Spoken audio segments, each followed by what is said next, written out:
ആശ്വാസം നേടാം. ഹൃത്തിനുള്ളിൽ ജീവൻ നൽകും വചനം, തിരുവചനം.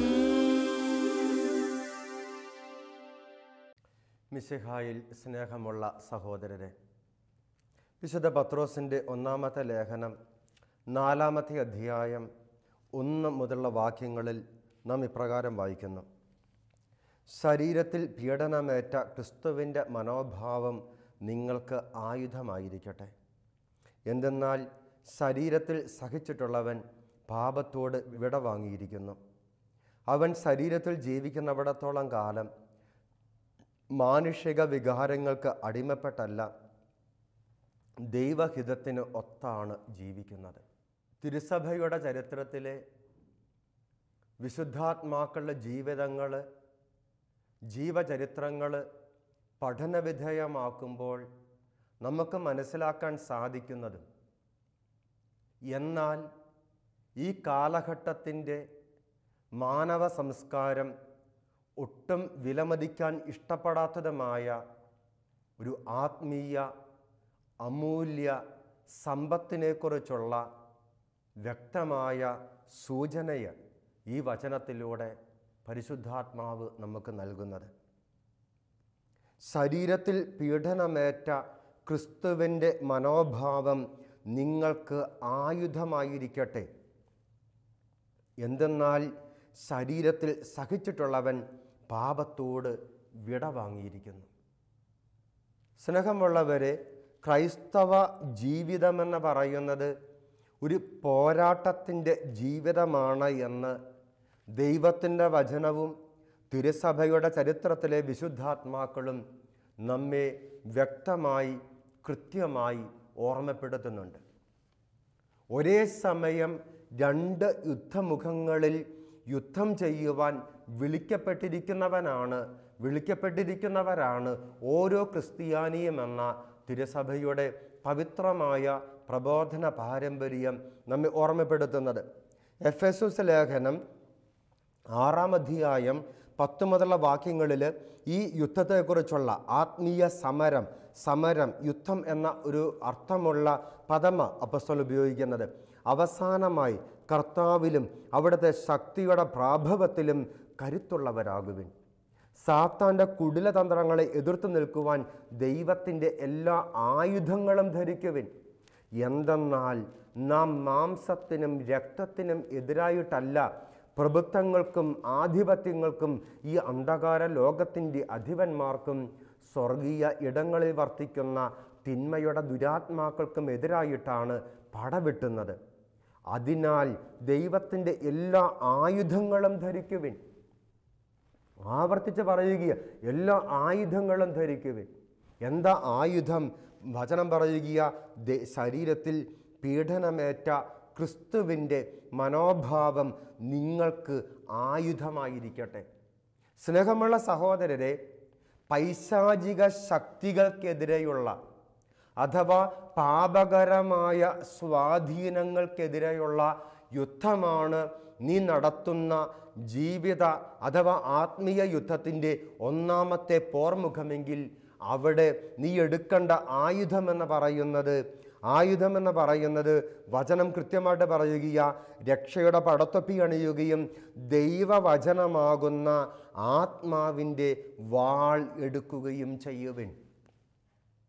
നമ്മുടെ ആത്മീയ സമരമാകുന്ന ഈ യുദ്ധത്തിൽ നാം തിന്മയ്ക്കെതിരെ യുദ്ധം ചെയ്യുമ്പോൾ, നാം പൈശാചിക സ്വാധീനങ്ങൾക്കെതിരെ യുദ്ധം ചെയ്യുമ്പോൾ, പാപകരമായ പ്രവണതകൾക്കെതിരെ യുദ്ധം ചെയ്യുമ്പോൾ, പാപകരമായ പ്രലോഭനങ്ങൾക്കെതിരെ യുദ്ധം ചെയ്യുമ്പോൾ, അവിടെ നമുക്കുണ്ടായിരിക്കേണ്ട ആയുധമെന്ന് പറയുന്നത് ദൈവത്തിൻ്റെ വചനമാണ് എന്ന് അപ്പസ്തോലൻ നമ്മോട് പറയുമ്പോൾ, ഉപോത്ബലകമായി ഈശോയുടെ മാതൃകയും നമുക്കുണ്ട്. മരുഭൂമിയിൽ ഈശോ പരീക്ഷിക്കപ്പെട്ടപ്പോൾ, സാത്താൻ ഈശോയെ പരീക്ഷിച്ചപ്പോൾ, പാപം ചെയ്യുവാൻ പിശാച് ഈശോയെ പ്രലോഭിപ്പിച്ചപ്പോൾ ഈശോ എടുക്കുന്ന പ്രതിരോധത്തിൻ്റെ പ്രത്യാക്രമണത്തിൻ്റെ ആയുധമെന്ന് പറയുന്നത് ദൈവവചനത്തിൻ്റെ ആയുധമാണ്.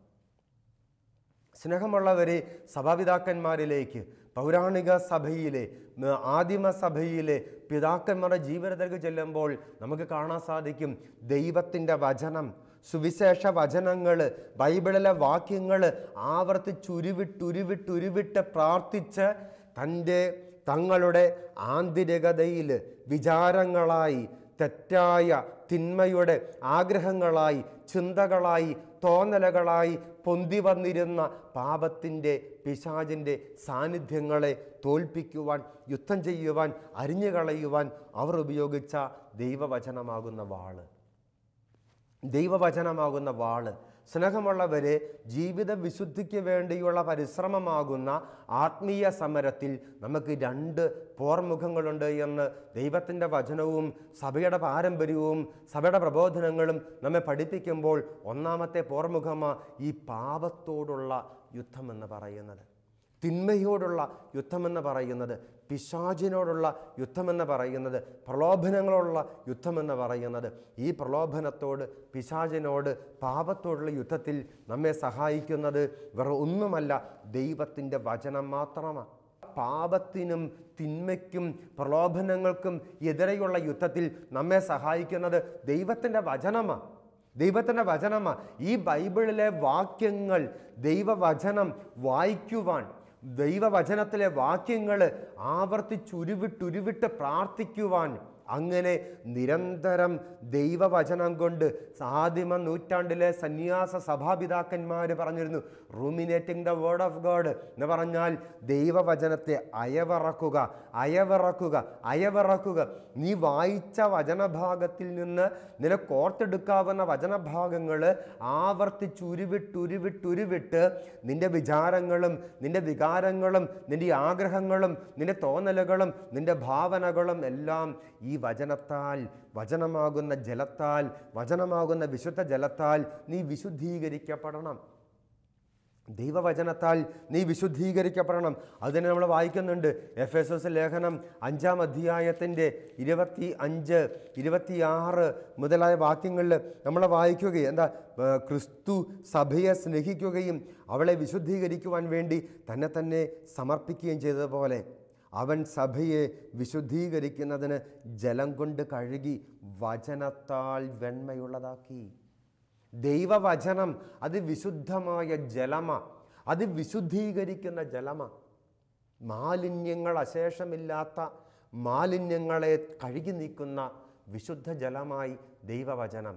സ്നേഹമുള്ളവരെ, അതുകൊണ്ട് വചനത്തിന് വേണ്ടിയുള്ള ആർത്തി എന്ന് പറയുന്നത്, വചനം പഠിക്കുവാനും പ്രാർത്ഥിക്കുവാനുമുള്ള പരിശ്രമമെന്ന് പറയുന്നത്, അത് പാപത്തിനെതിരെയുള്ള പോരാട്ടത്തിൽ നമ്മുടെ ശക്തമായ ആയുധമാണ് എന്നുള്ള വലിയ ദൈവിക ജ്ഞാനം നമുക്കുണ്ടാകട്ടെ. അങ്ങനെ വചനം വായിച്ച്, വചനം പഠിച്ച്, വചനം ആവർത്തിച്ച് ഊണിലും ഉറക്കത്തിലും ആവർത്തിച്ച് ഉരുവിട്ട് എൻ്റെ ജീവിതത്തിൻ്റെ സമസ്ത തലങ്ങളും, ആന്തരികവും ബാഹ്യവുമായ തലങ്ങൾ വിശുദ്ധീകരിക്കപ്പെടണമെന്ന് ദൈവം ആഗ്രഹിക്കുകയും, അതുകൊണ്ട് ഈ വചനം എപ്പോഴും നമ്മുടെ ജീവിതത്തിൽ നിറഞ്ഞു നിൽക്കണമെന്ന് ഈശോ ആഗ്രഹിക്കുന്നത്. നിയമാവർത്തന പുസ്തകത്തിൻ്റെ 6-ാമത്തെ അധ്യായത്തിൻ്റെ 4 മുതലുള്ള വാക്യങ്ങൾ, ഇസ്രായേലെ കേൾക്കുക, നമ്മുടെ ദൈവമായ കർത്താവ് ഒരേ ഒരു കർത്താവാണ്. നിങ്ങളുടെ ദൈവമായ കർത്താവിനെ പൂർണ്ണ ഹൃദയത്തോടും പൂർണ്ണ ആത്മാവോടും പൂർണ്ണ ശക്തിയോടും കൂടെ സ്നേഹിക്കണം. ഞാൻ ഇന്ന് കൽപ്പിക്കുന്ന ഈ വചനങ്ങൾ നിങ്ങളുടെ ഹൃദയത്തിലുണ്ടായിരിക്കണം, ഉള്ളിലുണ്ടായിരിക്കണം, ഹൃദയത്തിലുണ്ടായിരിക്കണം. ജാഗരൂകതയോടെ അവ നിങ്ങളുടെ മക്കളെ പഠിപ്പിക്കണം. വീട്ടിലായിരിക്കുമ്പോഴും, യാത്ര ചെയ്യുമ്പോഴും, കിടക്കുമ്പോഴും, എഴുന്നേൽക്കുമ്പോഴും അവയെപ്പറ്റി സംസാരിക്കണം. എന്നുവെച്ചാൽ ചിന്തയിൽ നിറഞ്ഞു നിൽക്കണം. അവ കയ്യിൽ ഒരു അടയാളമായും നെറ്റിത്തടത്തിൽ പട്ടമായും അണിയണം. അവ നിങ്ങളുടെ വീടിൻ്റെ കട്ടിളക്കാലിന്മേലും പടിവാതിൽമേലും എഴുതണം. വചനം ഹൃദയത്തിലുണ്ടാവണം. വചനം ചിന്തയിലും ബുദ്ധിയിലും ഉണ്ടാകണം. വചനം എനിക്ക് പുറത്തുമുണ്ടാകണം.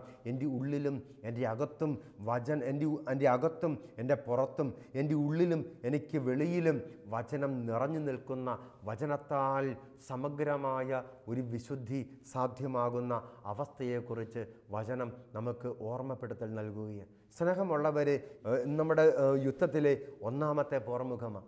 2-ാമത്തെ പോർമുഖമെന്ന് പറയുന്നത് വിശുദ്ധിക്കെതിരെയുള്ള, വിശുദ്ധിയുമായുള്ള പോരാട്ടമാണ്. നമുക്കറിയാം, പാപവുമായുള്ള പോരാട്ടമല്ല യഥാർത്ഥ പോരാട്ടം. വിശുദ്ധിയുമായിട്ടുള്ള പോരാട്ടമാണ്. സഭാപിതാക്കന്മാർ, തിരുസഭയുടെ ആദിമ നൂറ്റാണ്ടിലെ സഭാപിതാക്കന്മാർ വ്യക്തമായിട്ട് നമുക്ക് പറഞ്ഞു തരികയാണ്, ഞാൻ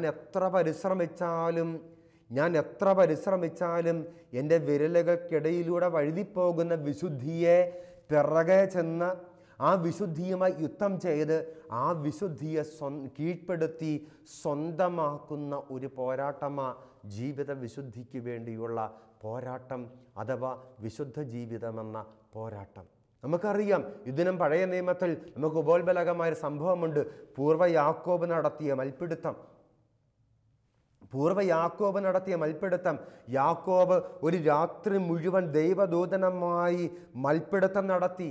ഒടുക്കം അവൻ പറഞ്ഞു, എന്നെ അനുഗ്രഹിച്ചല്ലാതെ ഞാൻ നിന്നെ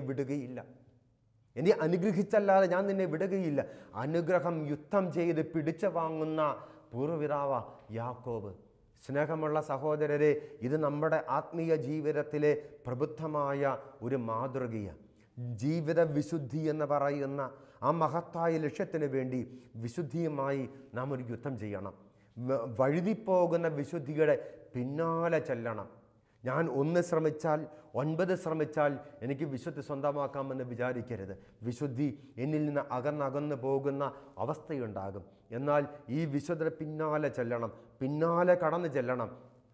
അതെങ്ങനെയാണ് സാധിക്കുന്നതെന്നാണ് പത്രോസിൻ്റെ 1-ാമത്തെ ലേഖനം 4-ാമത്തെ അധ്യായം 1-2 വാക്യങ്ങളിലൂടെ നമ്മെ ദൈവത്തിൻ്റെ വചനം ഓർമ്മപ്പെടുത്തുന്നത്. വചനം പറയുകയാണ്, ക്രൂശിതനായ ക്രിസ്തുവിൻ്റെ മനോഭാവം നിങ്ങൾക്ക് ആയുധമായിരിക്കട്ടെ.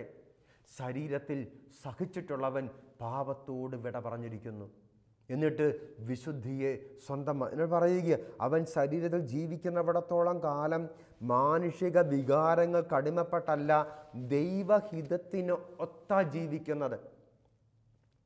ദൈവഹിതത്തിനൊത്ത് ജീവിക്കുവാൻ എന്നെ പ്രാപ്തമാക്കുന്നത് ശരീരത്തിൽ പീഡനമേറ്റ ക്രിസ്തുവിൻ്റെ മനോഭാവം സ്വന്തമാക്കുക എന്ന ആയുധമാണ്.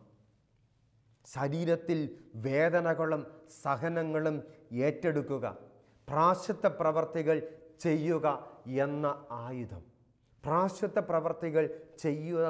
എന്ന ആയുധം.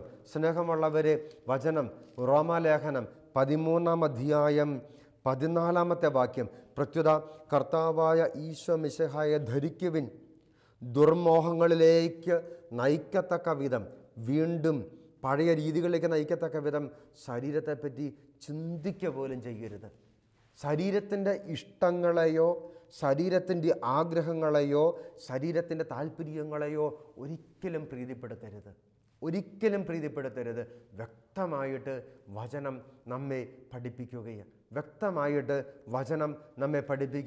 സ്നേഹമുള്ള സഹോദരൻ, അതുപോലെ പൗലോസ് അപ്പോസ്തലൻ കൊരിന്ത്യസിലെ സഭയ്ക്ക് എഴുതിയ 1-ാമത്തെ ലേഖനത്തിൻ്റെ 9-ാമത്തെ അധ്യായം 24 മുതൽ 27 വരെയുള്ള വാക്യങ്ങളിൽ, മത്സരക്കളത്തിൽ എല്ലാ ഓട്ടക്കാരും ഓടുന്നെങ്കിലും സമ്മാനാർഹമാകുന്നത് ഒരുവൻ മാത്രമാണെന്ന് നിങ്ങൾക്ക് അറിഞ്ഞുകൂടെ. സ്നേഹമുള്ളവരെ, നമ്മളെല്ലാവരും ഈ സമ്മാനത്തിന് വേണ്ടി ഓടാൻ തുടങ്ങിയവരാ. എന്നാൽ സമ്മാനം ലഭിക്കാതെ പോയേക്കാവുന്ന സാഹചര്യത്തെക്കുറിച്ചുള്ള മുന്നറിയിപ്പ്. കായികാഭ്യാസികൾ എല്ലാ കാര്യത്തിലും ആത്മനിയന്ത്രണം പാലിക്കുന്നു. കായികാഭ്യാസികൾ നമുക്കറിയാം, അവർ നശ്വരമായ കിരീടത്തിന് വേണ്ടിയാണ് അപ്രകാരം ചെയ്യുന്നത്. നാം അനശ്വരമായതിന് വേണ്ടിയും. ഞാൻ ഓടുന്നത് ലക്ഷ്യമില്ലാതെയല്ല, ഞാൻ മുഷ്ടിപ്രയോഗം നടത്തുന്ന വായുവിൽ പ്രഹരിക്കുന്ന രാഷ്ട്രീയക്കാരെ പോലെയല്ല. മറ്റുള്ളവരോട് സുവിശേഷം പ്രസംഗിച്ച ഞാൻ തന്നെ തിരസ്കൃതനാകാതിരിക്കേണ്ടതിന് എൻ്റെ ശരീരത്തെ ഞാൻ കർശനമായി നിയന്ത്രിച്ച് കീഴടക്കുന്നു. സ്നേഹമുള്ള സഹോദരരെ, ഇത് പാപത്തിനെതിരെയുള്ള പോരാട്ടമല്ല, വിശുദ്ധിയിൽ പൂർണ്ണത പ്രാപിക്കാനുള്ള ഒരു ലക്ഷ്യത്തോടെയുള്ള ഓട്ടമാണ്. വിശുദ്ധിയിൽ പൂർണ്ണത പ്രാപിക്കുക എന്ന ലക്ഷ്യത്തിലേക്കുള്ള ഈ പ്രയാണത്തിൽ എനിക്ക് നിർബന്ധമായി ഉണ്ടായിരിക്കേണ്ടതാ ശരീരത്തിൻ്റെ പരിശീലനം. ആസ്കേസിസ് എന്ന ഗ്രീക്ക് പദമാണ് പൗലോസ് അപ്പോസ്തലൻ അവിടെ ഉപയോഗിക്കുന്നത്. ഈ ശരീരത്തിൻ്റെ പരിശീലനം, ശരീരത്തെ കർശനമായി നിയന്ത്രിച്ച് കീഴടക്കുന്ന ഒരു പരിശീലനം. ഇന്ദ്രിയങ്ങളെ നിയന്ത്രിച്ച് കീഴടക്കുന്ന ഒരു പരിശീലനം, ശരീരത്തിൻ്റെ ഇഷ്ടങ്ങളെയും ആഗ്രഹങ്ങളെയും ആസക്തികളെയും ചോദനകളെയും കർശനമായി നിയന്ത്രിച്ച് കീഴടക്കുന്ന ഒരു പരിശീലനം. ഈ പരിശീലനമില്ലാതെ ലക്ഷ്യത്തിലെത്താമെന്ന് വിചാരിക്കരുത്. ജീവിത വിശുദ്ധിയുടെ പൂർണ്ണതയാകുന്ന ലക്ഷ്യത്തിലേക്കുള്ള പ്രയാണത്തിൽ എനിക്ക് ആയുധമായി വിശുദ്ധി എൻ്റെ കൈവിരലുകൾക്കിടയിലൂടെ, എൻ്റെ കൈകൾക്കിടയിലൂടെ ചോർന്നു പോകുന്ന അനുഭവങ്ങളിൽ അതിനെതിരെയുള്ള പ്രതിരോധവും പോരാട്ടത്തിൻ്റെ ആയുധവുമെന്ന് പറയുന്നത് എൻ്റെ ശരീരത്തിൽ ഞാൻ ചെയ്യുന്ന പ്രായശ്ചിത്ത പ്രവർത്തികളാണ്. ശരീരത്തിൽ പ്രായശ്ചിത്ത പ്രവർത്തികൾ ചെയ്യാതെ, ഉപവാസമെടുക്കാതെ, നോമ്പെടുക്കാതെ, ശരീരത്തിൽ ത്യാഗങ്ങളും ആശയടക്കങ്ങളും ചെയ്യാതെ എനിക്ക് വിശുദ്ധി പ്രാപിക്കാമെന്ന് ആരും വിചാരിക്കരുത്. ഒരു വ്യക്തിയും വിചാരിക്കരുത്. സ്നേഹമുള്ളവർ, തിരുസഭയുടെ പരിശുദ്ധമായ പാരമ്പര്യം, തിരുസഭയുടെ വിശുദ്ധരുടെ ചരിത്രം നമ്മെ പഠിപ്പിക്കുന്ന സത്യമായി ഇത്. ആദിമ ക്രിസ്ത്യാനികളുടെ 1-ാമത്തെ നൂറ്റാണ്ട് മുതൽ ഈ 21-ാം നൂറ്റാണ്ടിലെ വിശുദ്ധാത്മാക്കൾ വരെ തിരുസഭയുടെ ചരിത്രത്തിലെ വിശുദ്ധാത്മാക്കളെല്ലാം നമ്മെ പഠിപ്പിക്കുകയാണ്. പ്രായശ്ചിത്ത പ്രവർത്തികൾ കൂടാതെ, ആന്തരികവും ബാഹ്യവുമായ പ്രായശ്ചിത്ത ജീവിതം കൂടാതെ ഒരു വ്യക്തിയും ഇന്ന് വരെ വിശുദ്ധി പ്രാപിച്ചിട്ടില്ല. ഇനിയോട്ട് അത് സംഭവിക്കാൻ പോകുന്നുമില്ല. ഇനിയോട്ട് അതിന് വിപരീതമായി ഒരിക്കലും സംഭവിക്കാൻ പോകുന്നില്ല. സ്നേഹമുള്ള സഹോദരരെ, അതുകൊണ്ട് വിശുദ്ധി നിൻ്റെ ജീവിതത്തിൻ്റെ ഗൗരവതരമായ ഒരു ലക്ഷ്യമാണ് എങ്കിൽ, വിശുദ്ധി നിൻ്റെ ജീവിതത്തിൻ്റെ ഗൗരവതരമായ ഒരു ആഗ്രഹമാണ് എങ്കിൽ, നീ ഗൗരവമായിട്ടെടുക്കേണ്ട ഒരു മേഖലയും ഇന്ന് പലപ്പോഴും ഈ കാലഘട്ടത്തെ നമുക്കറിയാം. നമ്മുടെ സമകാലിക വിശുദ്ധനായ മാർപ്പാപ്പയായ വിശുദ്ധ ജോൺ പോൾ രണ്ടാമൻ പാപ്പ, അദ്ദേഹം ഈ സംസ്കാരത്തെ ചൂണ്ടി വിളിച്ചു.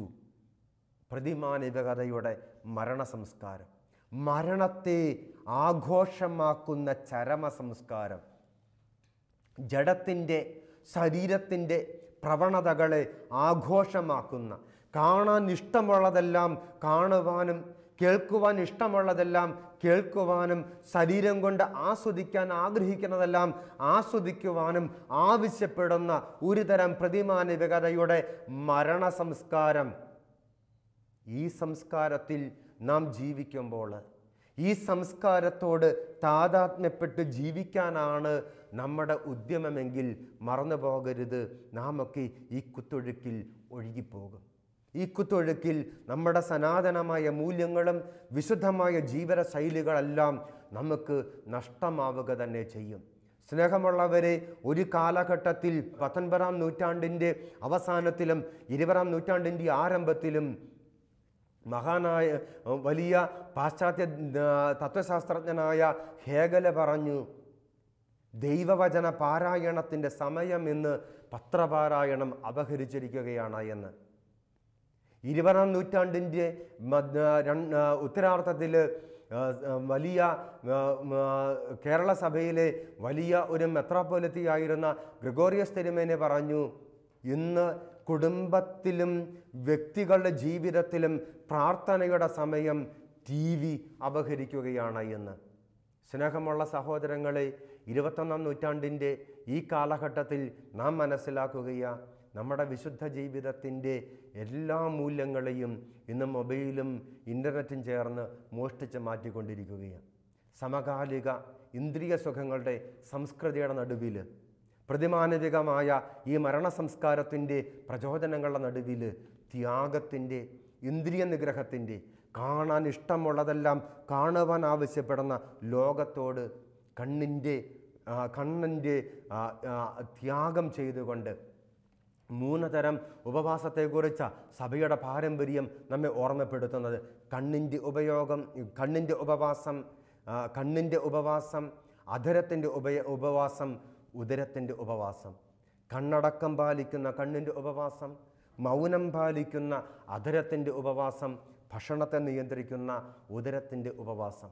ഈ ഉപവാസങ്ങളിലൂടെ, മറ്റ് ഇന്ദ്രിയ നിഗ്രഹ രീതികളിലൂടെ ശരീരത്തിൽ വേദനകൾ ഏറ്റെടുക്കുന്ന, ദീർഘസമയം മുട്ടുകുത്തി, സാധിക്കുമെങ്കിൽ മണൽപ്പുറത്ത് മുട്ടുകുത്തി കരങ്ങൾ വിരിച്ചു പിടിച്ച് ശരീരത്തിൽ കരങ്ങളിലും മുട്ടുകളിലും വേദന ഏറ്റെടുത്തുകൊണ്ട് ലോകത്തിൻ്റെ രക്ഷയ്ക്ക് വേണ്ടി അവനവൻ്റെ ആത്മീയ വിശുദ്ധീകരണത്തിന് വേണ്ടി പ്രാർത്ഥിക്കുമ്പോൾ ഇന്ദ്രിയങ്ങളുടെ സുഖങ്ങൾ വേണ്ട എന്ന് വെച്ചുകൊണ്ട് ആ ത്യാഗങ്ങളും ആശയടക്കങ്ങളുമൊക്കെ പ്രാർത്ഥനയാക്കി മാറ്റിക്കൊണ്ട് മറ്റ് സന്തോഷം നൽകിയേക്കാവുന്ന സുഖം നൽകിയേക്കാവുന്ന ഇടങ്ങളെ വേണ്ട എന്ന് വെച്ച് ദൈവസാന്നിധ്യത്തിൻ്റെ ഇടങ്ങളിൽ കൂടുതൽ സമയം ചെലവഴിച്ചുകൊണ്ട് പ്രാർത്ഥനയ്ക്കായി മണിക്കൂറുകൾ മാറ്റിവെക്കുമ്പോൾ സ്നേഹമുള്ളവരെ, നാം ഓരോരുത്തരും അവനവൻ്റെ തന്നെ വിശുദ്ധിയുടെ പൂർണ്ണതയിലേക്ക് മാത്രമല്ല മറ്റുള്ളവരെയും ആ വിശുദ്ധ വഴിയിലേക്ക്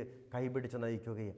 സ്നേഹമുള്ളവരെ, അതുകൊണ്ട് തന്നെ നീ ഏത് ജീവിതത്തിൻ്റെ അവസ്ഥയിലോ ജീവിതത്തിൻ്റെ അന്തസ്സിലോ ജീവിക്കുന്നവനായിക്കൊള്ളട്ടെ, ഏത് ജീവിതാവസ്ഥയോ ഏത് ജീവിത അന്തസ്സിലേക്കോ ദൈവം നയിച്ചവനായിക്കൊള്ളട്ടെ, പ്രാശ്ചിത്ത ജീവിതം കൂടാതെ, ഇന്ദ്രിയ നിഗ്രഹങ്ങൾ കൂടാതെ, ത്യാഗോജ്വലമായ ഒരു പ്രാർത്ഥനയുടെ തീഷ്ണമത്തായ ഒരു വിശ്വാസ ജീവിതം കൂടാതെ വിശുദ്ധിയിൽ പൂർണ്ണത പ്രാപിക്കുക സാധ്യമല്ല എന്ന് നാം മനസ്സിലാക്കണം.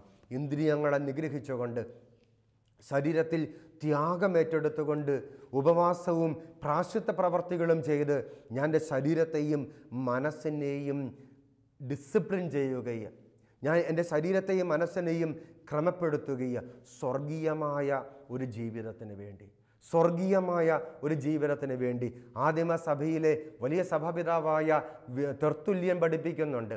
നീ സ്വർഗം ലക്ഷ്യമാക്കുന്ന ഒരു വ്യക്തിയാണ് എങ്കിൽ സ്വർഗത്തിൽ മാലാഖമാരുടെ ഭാവി സഹിത്വം നീ ഇഷ്ടപ്പെടുന്നുണ്ട് എങ്കിൽ ആ മാലാഖമാർ സ്വർഗത്തിൽ ഇന്ന് ചെയ്യുന്നത് ഭൂമിയിൽ നീ നിന്നെ തന്നെ പരിശീലിപ്പിക്കണമെന്ന്. നിരന്തരം പരിശുദ്ധൻ പരിശുദ്ധൻ പരിശുദ്ധനെന്ന് ഉരുവിട്ട് പ്രാർത്ഥിക്കുന്ന ആ മാലാഖമാരോട് ചേർന്ന് ഭാവിയിൽ സ്വർഗത്തിൽ ദൈവത്തെ ആരാധിക്കുവാൻ സ്തുതിക്കുവാൻ കൊതിക്കുന്നവരാണ് നിങ്ങളെങ്കിൽ ഈ ലോകത്തിൽ ശരീരത്തിൻ്റെ മാലാഖമാർക്ക് തുല്യമായ ശാരീരികമായ വിശുദ്ധിയോടുകൂടി അധരമുപയോഗിച്ച് ദൈവത്തെ സ്തുതിച്ച് ആ ഒരവസ്ഥ പരിശീലിക്കുവാൻ നമുക്ക് സാധിക്കണമെന്ന്. സ്നേഹമുള്ളവർ, അങ്ങനെ സ്വർഗീയമായ ജീവിതത്തിൻ്റെ പരിതസ്ഥിതിയും ആന്തരികമായ ജീവിത വിശുദ്ധിയും സ്വന്തമാക്കുന്ന ജീവിതങ്ങളായി ഈ കാലഘട്ടത്തിൽ നമ്മുടെ ജീവിതങ്ങൾ മാറണം.